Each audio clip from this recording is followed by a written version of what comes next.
Hi, everybody. I don't know. Oh, I see can't see why I can't see me. It's because I have my window closed. There I am. Woohoo! She's alive. All right. So welcome to another day in the world of starch eating. How did your week go, everybody? Not too shabby. Yeah. Let's see. Diane, you want to start? Tell us about your week. I did better. I had more good days than not good days. Put it that way. You had more good than bad. Yes. That's a plus. We'll give you a check mark for that. That's awesome. Okay, awesome. Any new recipes or foods that you tried this week that you went, oh, that's wonderful. I want to tell the group about it. No, I'm boring. I doubt that. I still haven't had proof that you're eating the same stuff over and over again. You are not sending me those pictures, girlfriend. I know. I'm bad. I'm so bad. All right. Well, let's see what we can do this week. I would like to see them though. If you can post them up or whatever. I mean, it helps. It helps to see that the simplicity of drizzling mustard on a salad like Carolyn and Samantha do, and now that I do, I mean, you wouldn't believe how much flavor comes out of that bowl, but who knew? All right, cool. So Carolyn, what's going on in your world? Well, I decided to start setting an alarm again for water because I just kind of got busy and kept forgetting. So it's helping me to stay hydrated. So that's nice.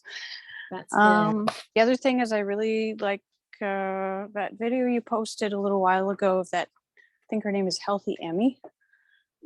I started watching more of her videos and she was talking one about how to stop eating when you're done. Because that's something I struggle with sometimes. I think, oh, or like even about what time of day it is, or if I'm bored or something else, like, am I eating because I'm actually hungry or am I just want it for fun? Yeah. Or just to be like, well, I don't be wasteful. This is on my plate. I don't want to stop, I don't know. Yeah. So trying to be a little bit more, I don't know, listening to my body's cues about whether I'm actually hungry or whether I'm actually done. Yeah. So.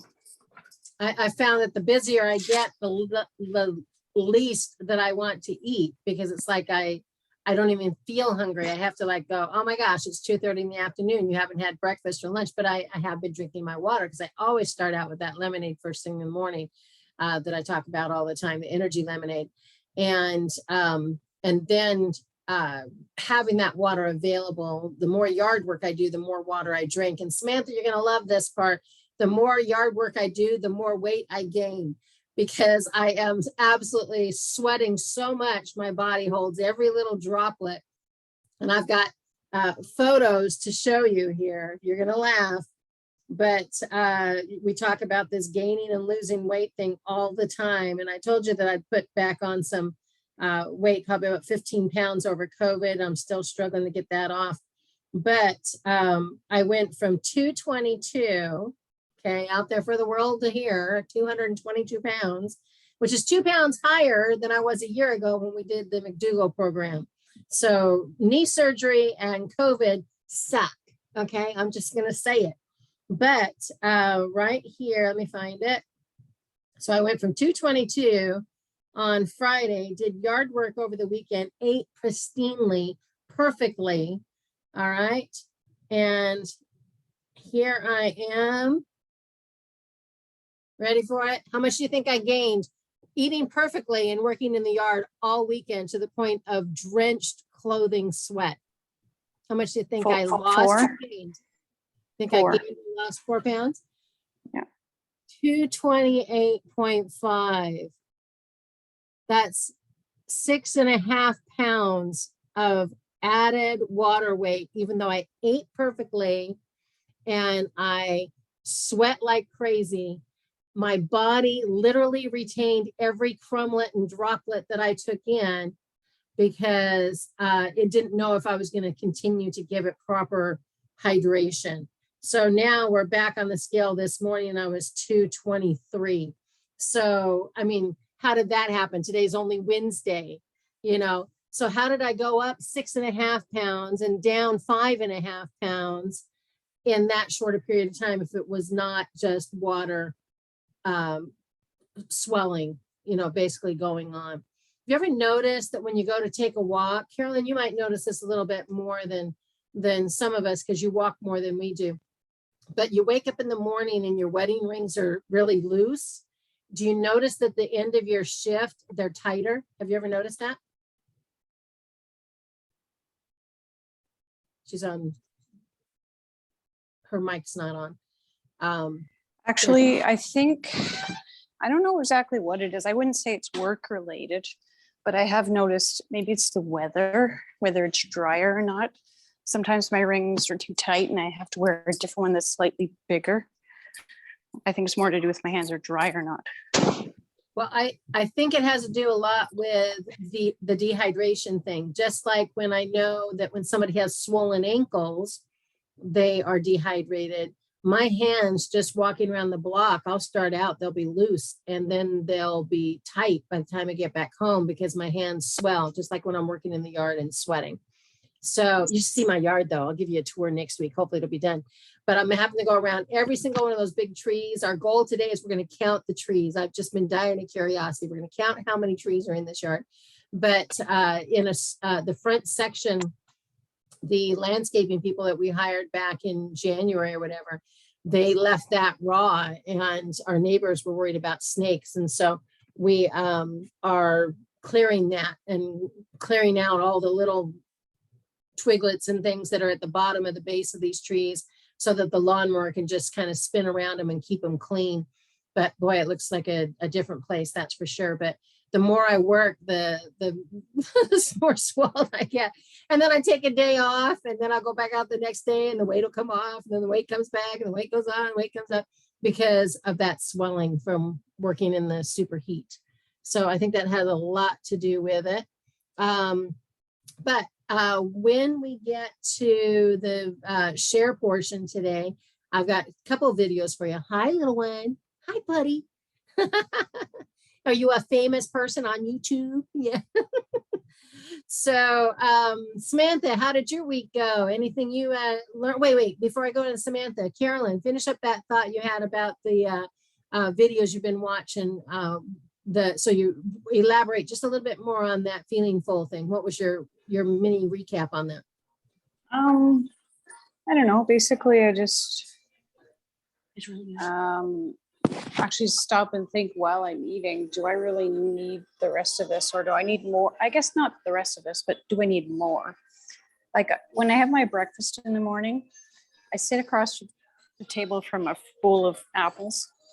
And for some reason, it's like, oh, I just finished this, oatmeal with fruit in it and I've got a sweetness thing going already.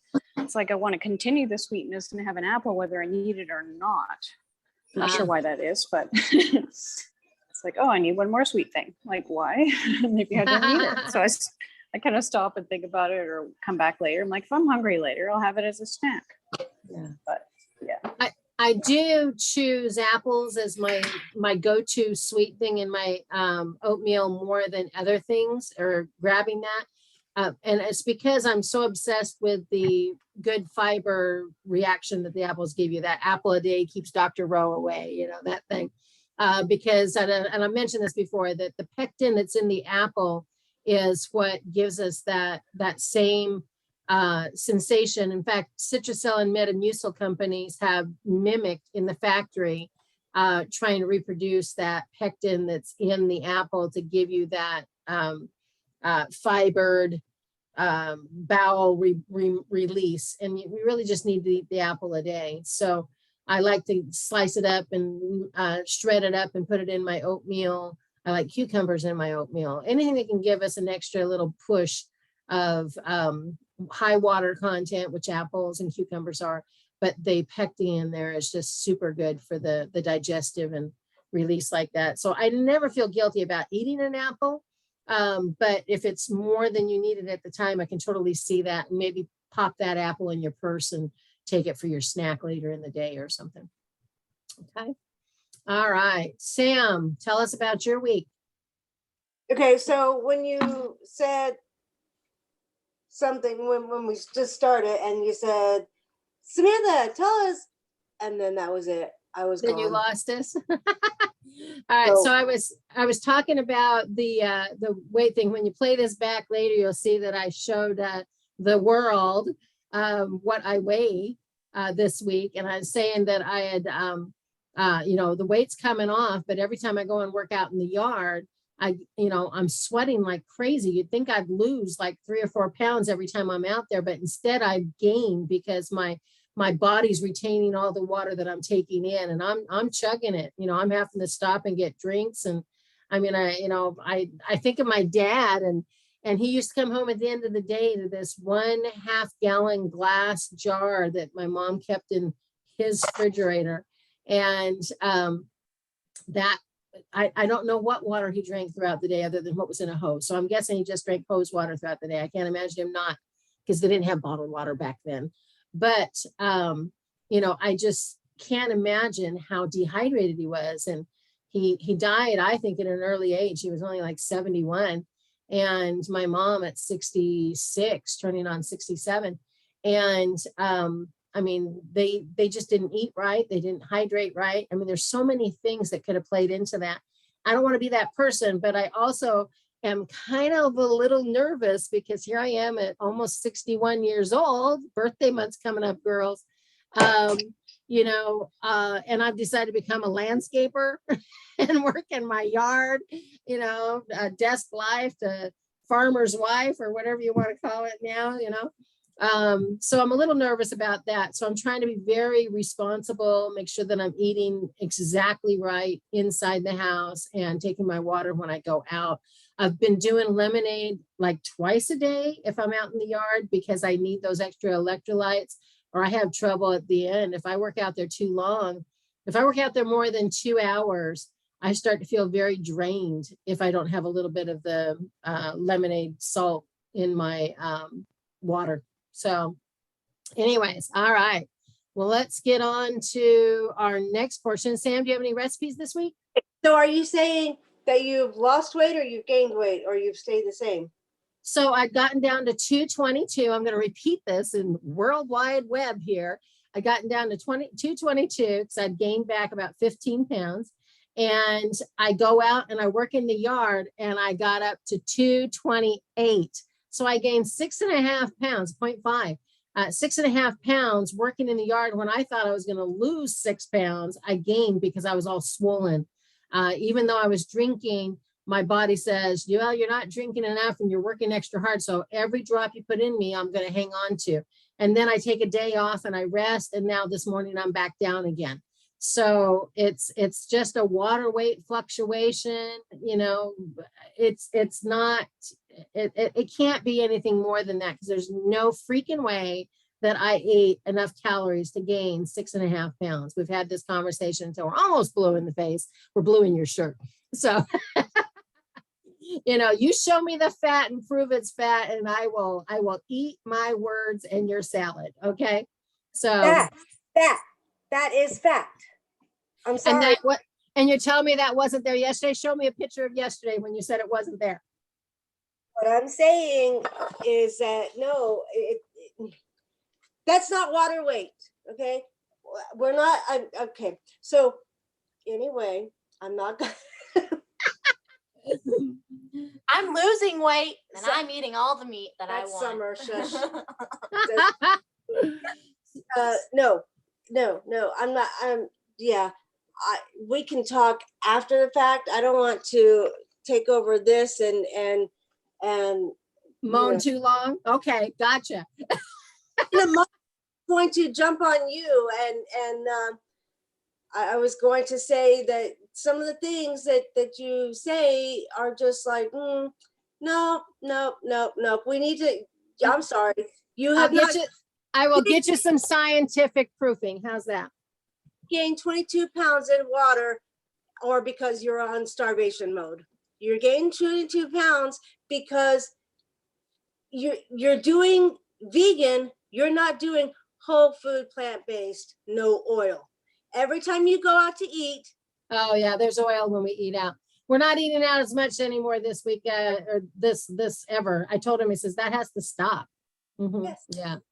Going out to eat unless you're going to bring your own dry baked potato that hasn't been sitting in oil. Yeah, 'Cause that- that's true. You know, That's true. whether you put the butter on it or not, it's been sitting. Sitting in the oil. Yeah, they usually rub them in oil and then they bake them, give them that little extra crisp thing. So I hear you. Okay. So there was something else I wanted to talk about too. Oh, we lost Carolyn. So how many of you have heard of African waist beads? How many of you have heard of those? So you have, okay. So there's a gal here in town that makes those, and I am gonna go check her out tomorrow and see. They're only about $13, $15 a strand, but you measure your smallest area of your current, you know, waist, abdomen, wherever you want to do it. And then she makes these beads that you put on, and once you tie them up, they stay on, whether you're showering, bathing, jogging, going to the gym, sleeping, they just live on you.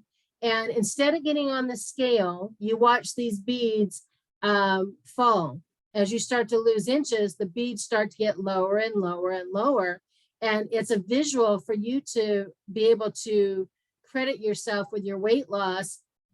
And it's a constant reminder that you need to move more, or whatever.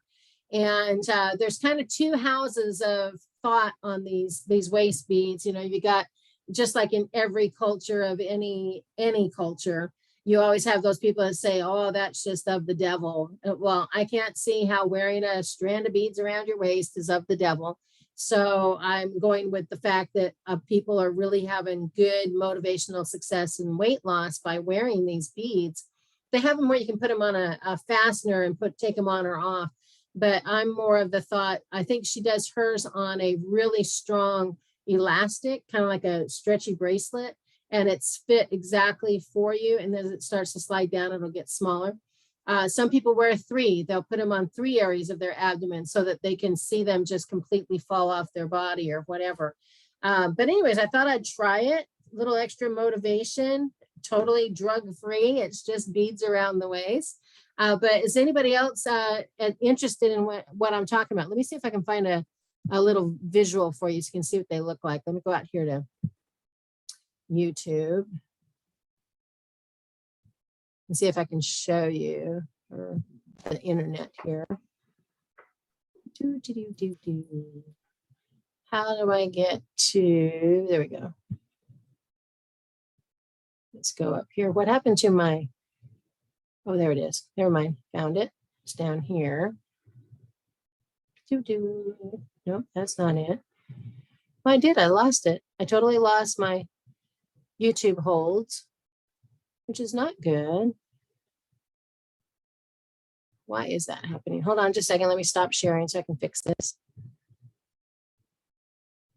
Shrinking. I can't minimize when I'm recording a video. Okay, got that. How do I do this? Because I do need it for the other. All right, so we're going to go like this. Try it again.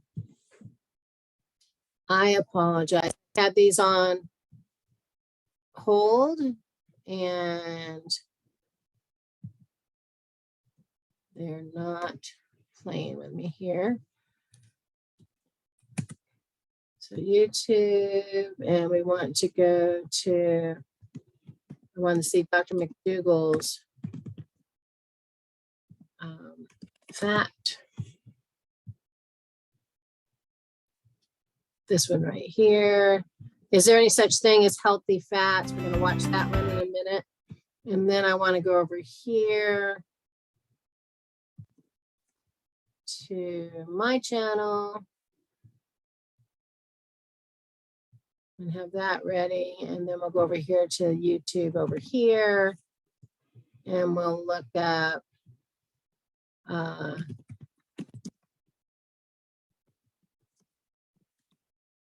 African weight beads for weight loss. All right, there they go. See a picture of them here? See how she's got them at different layers. So that's supposed to be the same person. See how they started out high on the left, one across her belly button and one a little bit higher. And now do you see the one that was at her belly button is now down lower, and the one that was up higher is down towards her belly button. Do you see the difference? So I don't know if that's something you think that would be fun to try or not. I thought if you guys liked it, I could do a little contest with you and give it as a prize or something. That'd be very easy to mail. So what are your thoughts on that? Let's see here, stop sharing. Any thoughts there, Sam or Diane or Carolyn, on the African waist beads for motivation for weight loss? Interesting concept. I think it would annoy the sap out of me. I wondered how big the beads were. On the ones that she showed me on her website, they seem to be kind of bulky, kind of like you make like a baby bracelet out of. And I thought, oh, that could be annoying. But I have some really, really tiny beads. They might even be the right length that the twins, TWINZ, made. They're Native American Indian twins that I know in California that make these beads intuitively. And they are very, very tiny. And they through intuitiveness, they pull them and they create these designs and patterns in a traditional tribal type, I guess, tradition of their culture. And I have several of those around here that I thought, well, maybe I can do that. So just super itty bitty teeny weeny, like you wouldn't even notice they were there.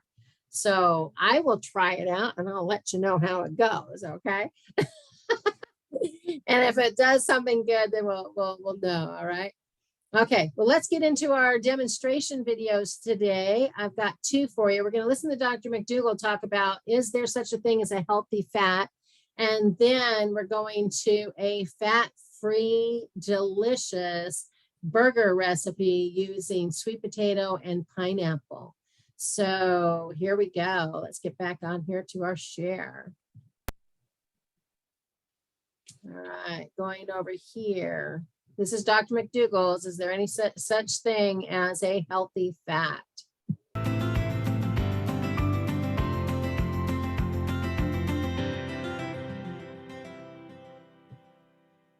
I'm Dr. John McDougall, and fat is something that is number one on my concern for people consuming.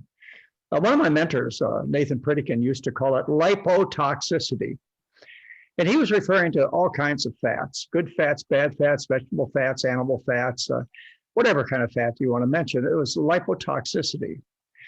For one thing for sure, the fat you eat is the fat you wear. And I don't care how many health promotions are associated with that particular fat, you're going to wear it. It goes from my lips to my hips, because the primary purpose of fats and oils is storage for the day when no food is available. That's why you have body fat. It just moves it effortlessly. In fact, so effortlessly that I can tell what you like to eat in terms of fat by biopsying your body fat. I can take a needle, I can stick it in your buttocks, thigh, abdomen, I can take it to the lab and I can analyze it. And if you happen to be into, say, trans fats, Crisco's and margarines, your body fat's going to be full of trans fats. You happen to like fish oils, omega-3 fats. When I take that biopsy, you're going to be full of omega-3 fats, and so it is. Whatever fat that you have to consume, and I don't care how much you paid for it in the natural food store, it's going to be in your body fat. So, that alone should discourage most of you from consuming these good fats or bad fats.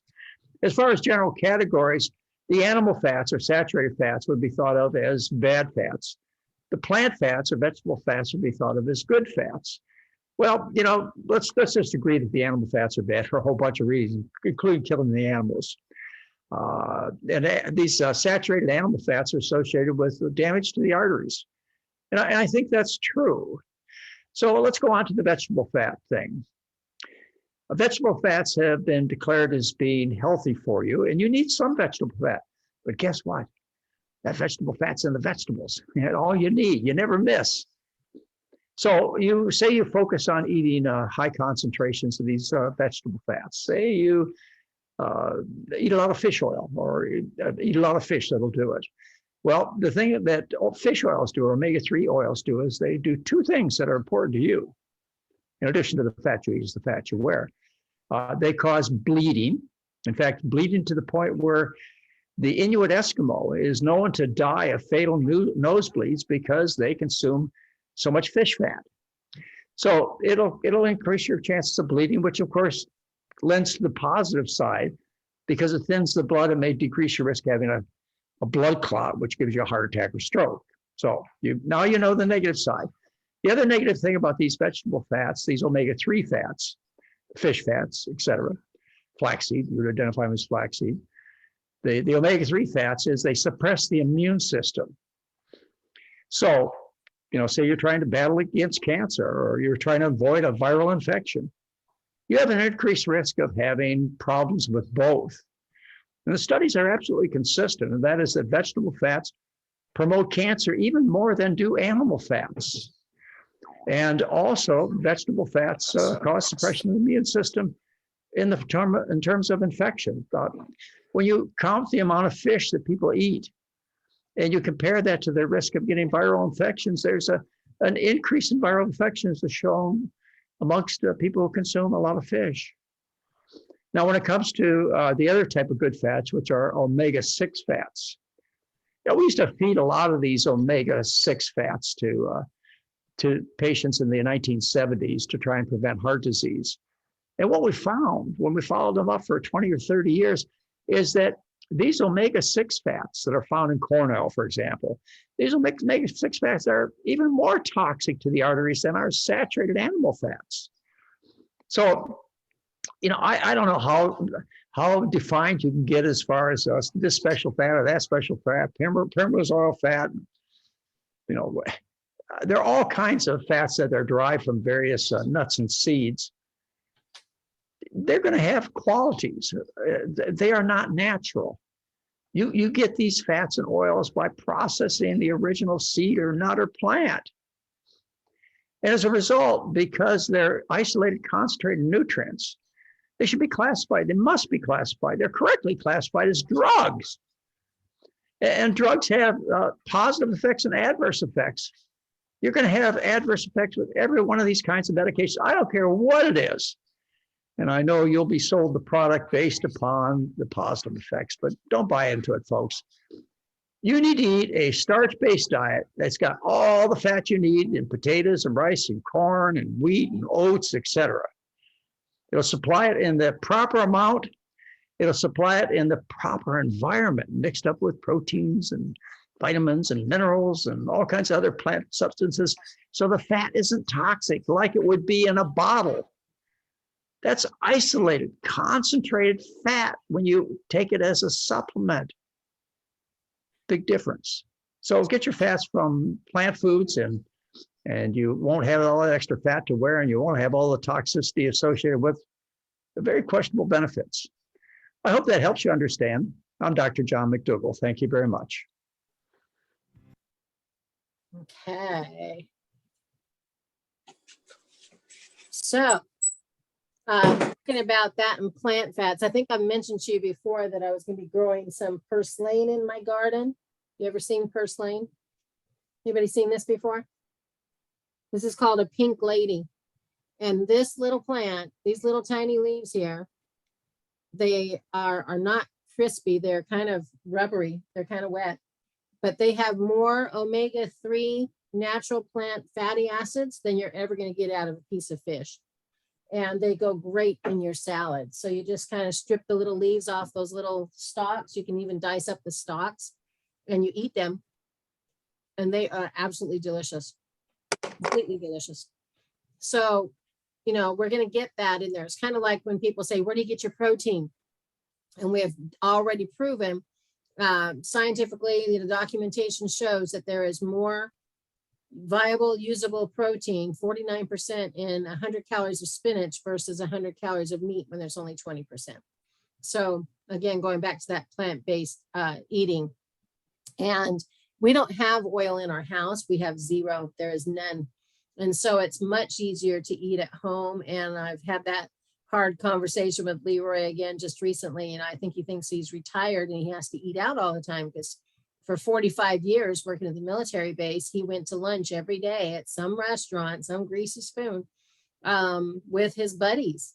And so he thinks he needs to eat out. It's like his right. And it's like, no, we can eat at home. So today we had air fries, the chubby fries, and we eat oatmeal. I've asked him to start looking at letting me do, or him do, because we take turns, not on purpose. It's just whoever gets there first and is the hungriest. You know, having the consistency of the oatmeal, you know, something simple, oatmeal with blueberries, oatmeal with apple and cinnamon, you know, things like that. So definitely Sam's right in the fact that we had gotten out to eat more than we should have. So that was really holding me back. Even though I was making good choices there, the good choice was having issues in the kitchen because I have no control over it. Okay. So talking about a grease-free burger, I think you're going to like this one. And let me find it for you. It is a pineapple sweet potato recipe. And it is delish. Hello, everyone. Welcome to the starchlady.com. I wonder what all this is going to be. If you guess burgers, you would be correct. I Nourish Gently sends me push notices and recipes every day on Facebook Messenger. If you have not signed up for their services, it's a great vegan source for recipes and ideas. And this one came up and I thought I have got to try that. It's a pineapple sweet potato burger recipe. So we have some leftover rice, literally with the leftover stuff that was connected to it. We have some chia seed egg here. We have sweet potatoes that were cooked in the crock pot yesterday. So they've already been chilled. We've got some pineapple that we've squeezed all the juice out of that was left over from something else. I added the, what do you call it? The paprika, the smoked paprika that I'm obsessed with lately. It called for some cumin and some black pepper, and I used the chipotle chili black pepper, and then purple onion. So we're going to put all that in the food processor and see what we can come up with here before we put it on the griddle, which we've already got getting hot. Using an S blade, I'm going to go ahead and dump in the onion. Now the pineapple and seasoning. And we're going to get that blended up a little bit to get some moisture in the container. You want to have a scraper on hand to push that down in case it needs a little bit more work. We're going to add in some of our sweet potatoes, skin and all, vitamins and all, right inside of there. Let's do 3 to get started and see how that looks.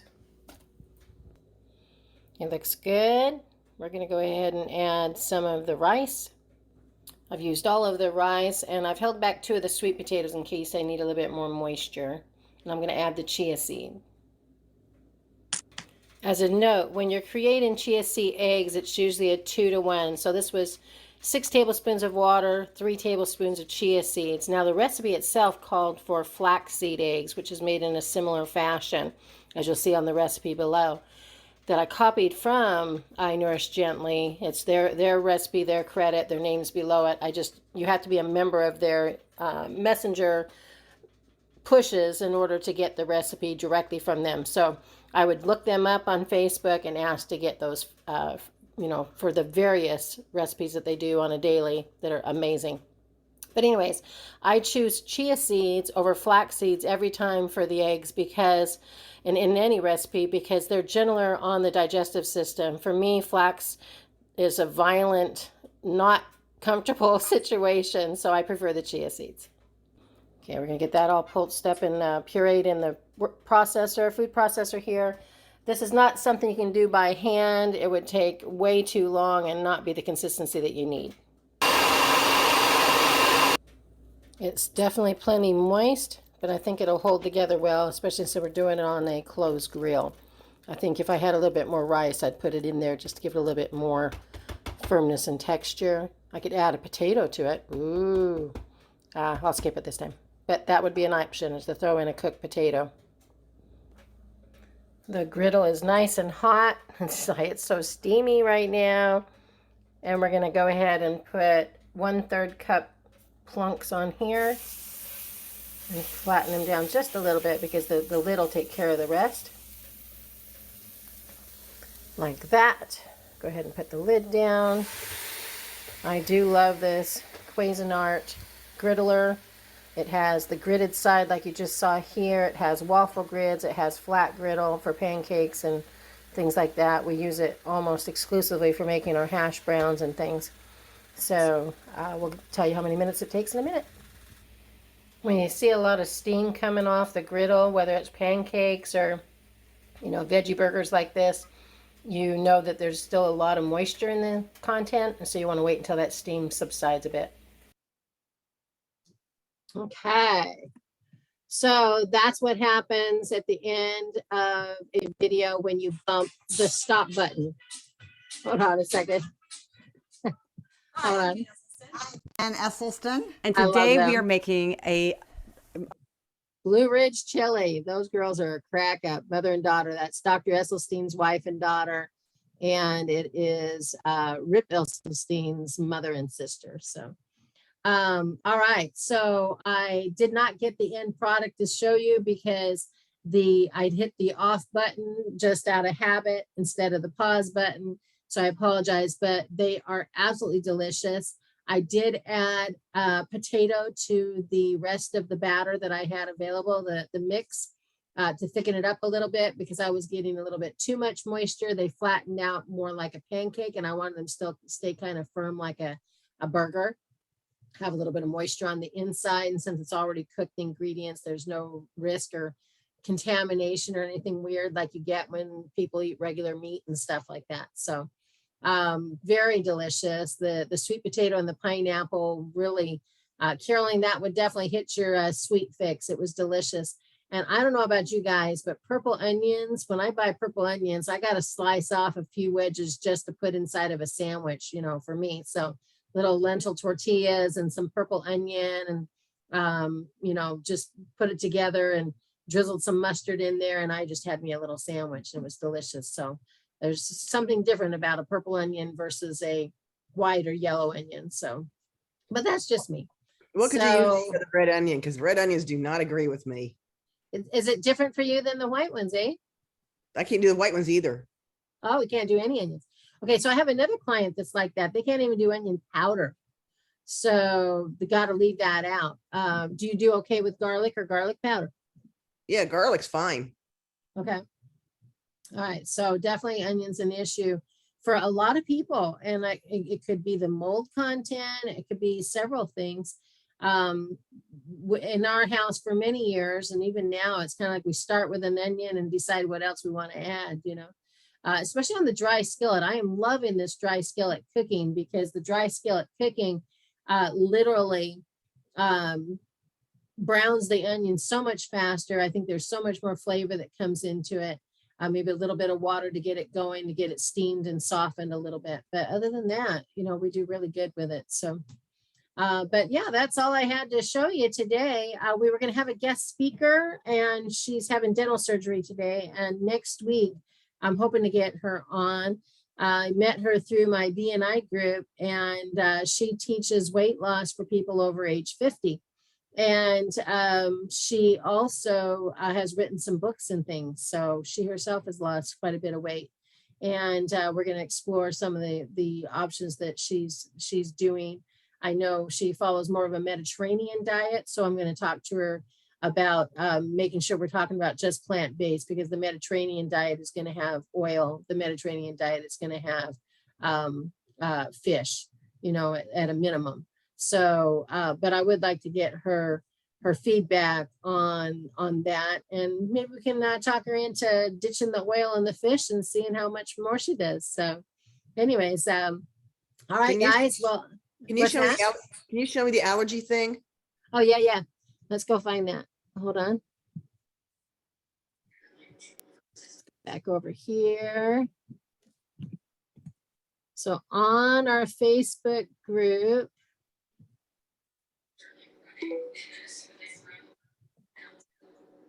you go down to, I search my post. It's easier to find it. You just look up my name. Or we could actually look up the word allergy. Let me see what else we got here.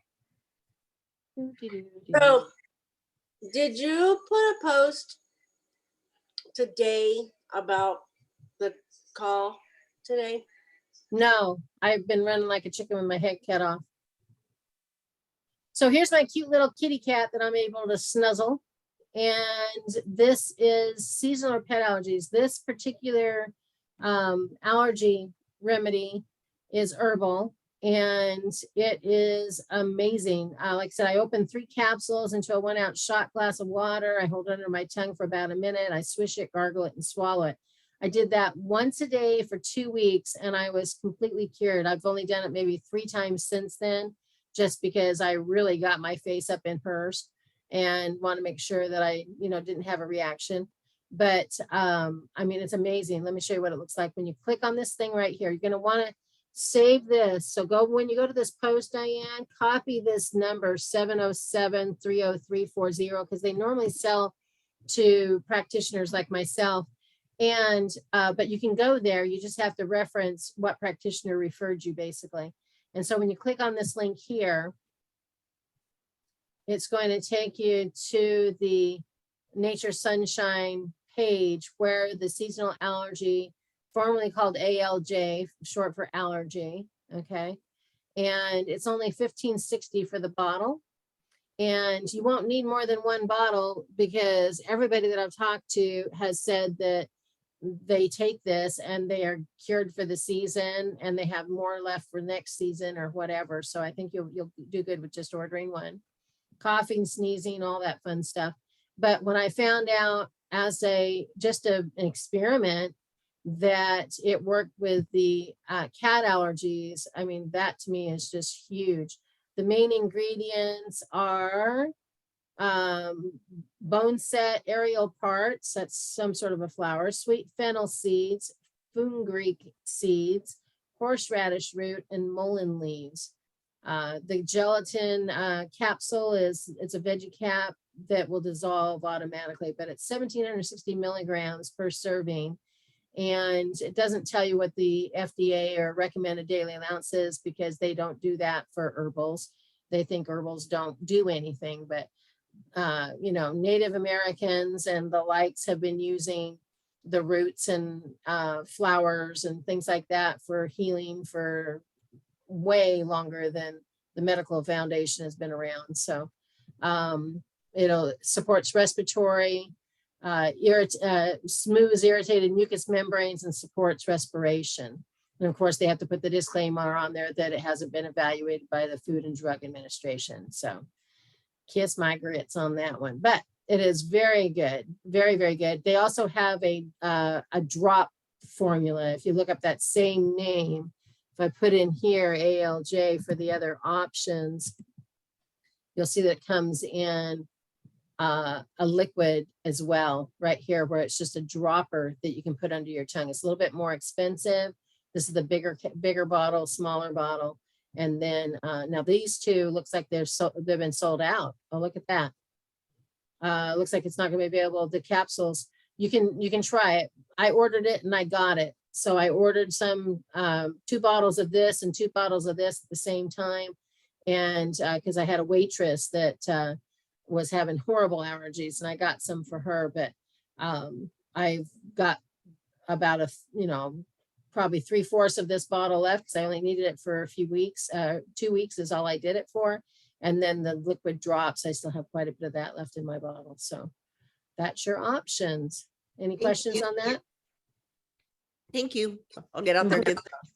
Yeah, when you go to the cart, after you've selected it, it's going to ask you to put in that number at some point that you copied and pasted before.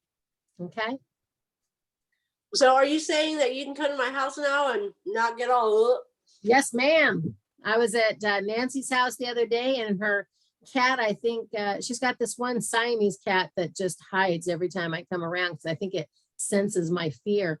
And for the first time in all these years, she's had that cat since 2014, him and his brother. He came up and wanted me to pet him and stuff. I think he sensed that I wasn't afraid of him anymore. And but I have this lovely little cat that I just adore, and she adores me, and she follows me around and helps me with my yard work, and And we put her in the garage to keep her safe at nighttime from the raccoons and things that come around at nighttime. And but she loves to be held, and she'll come right up to me and then arch her back up so I can scoop her up. And then she likes to lay over upside down like a baby. And, you know, I rub her face and she's like, she's just completely lost her mind. And her eyes are rolling in her head. And if I put her down too soon, she comes back and has this little soft whine. It's like, don't I get any more? And so that's been kind of fun. So I've never had a cat. I've been afraid of cats. I've literally stated I hated cats because I was so afraid of them. But the first encounter I ever had with cats when I was taking piano lessons when I was 8 years old, and my piano teacher had a cat named Mama Cat, Sister Ward, Betty Ward. And that Mama Cat was named Mama Cat appropriately because that Mama Cat was having kitties all the time. They never got her fixed, and she was constantly pregnant. And when you're 8 years old, can you resist holding a little fuzzy wuzzy kitty cat? No, especially when they're crawling across the keyboard in front of you. You have to look at them. And every week I go home from piano lessons with my eyes fused shut. And as I got older, it got worse. And like when I was pregnant, my lips would turn blue, my fingers would turn blue, and I'd end up in the hospital. So it was a really serious fear of these things. And that's why as animals go, I can only be around like Yorkies or Shih Tzus or poodles that don't shed. They don't have dander without having issues. Remember, I was having some issues with my allergies at your house last year, just even being where your dogs had been, you know, and because they were all outside, but, you know, that was just being around them inside. So this is great. This has been wonderful having a little kitten around. And so I'm looking for maybe a dog, who knows? Oh, I did go and look at a lab the other day. I felt so bad. My friends are moving to Germany and they wanted somebody to take their 15-year-old lab. Absolutely adorable. But Leroy's still deathly afraid of dogs because he got attacked when he was a little boy by a poodle, I think it was, when he was about 7. He was in a sleeping bag at his uncle's house, and that dog came out of the master bedroom and just went just nuts on him. And so he's always been afraid of dogs. And the bigger they are, the more afraid he is of them. And this old boy, you know, he's 15. What is that in dog years? You know, that's pretty old for a lab. And labs are so laid back. I mean, even if unless they're 2, labs are really laid back. Yeah, no, he was so laid back. She says all he does is sleep and eat, you know. And but he was such an adorable, and I rubbed all over him and I got my face down by him, and then I took all the rubs that I did on him and I put them on my face just to see, and I had zero reaction to him. And in the past that would have been, you know, not a pretty smart thing to do. So, but I got shot down before I even finished the first sentence. I said, my friends are moving to Germany and they have this 15-year-old lab. No. I got shot down before I even got the sentence out because he knew where I was going with that, because I keep hinting that I want a dog for this property, and you know, and it would also chase away some of those voles. You know, the more the dog barks at it, the least they're going to want to be around, you know. Have adorable little puppies from Charlie. Charlie had puppies? Well, he didn't have puppies. The next door neighbor's dog had puppies. How funny. What's the dog next door? She is mixed, but Dachshund or. Oh, really tiny. So they're little tiny short-legged German Shepherds running around now. So Jacob and Ava, their golden retriever, which is purebred, got her parents' purebred German Shepherd pregnant. And the boys look like, you know, German Shepherds, but the girls look like pure black golden retrievers. And their mouth, their hair silky, you know, the whole bit. They're going to be gorgeous. And we even told them no. So, but can you imagine a little miniature German Shepherd with little short legs? I'll have to ask Leroy about that one.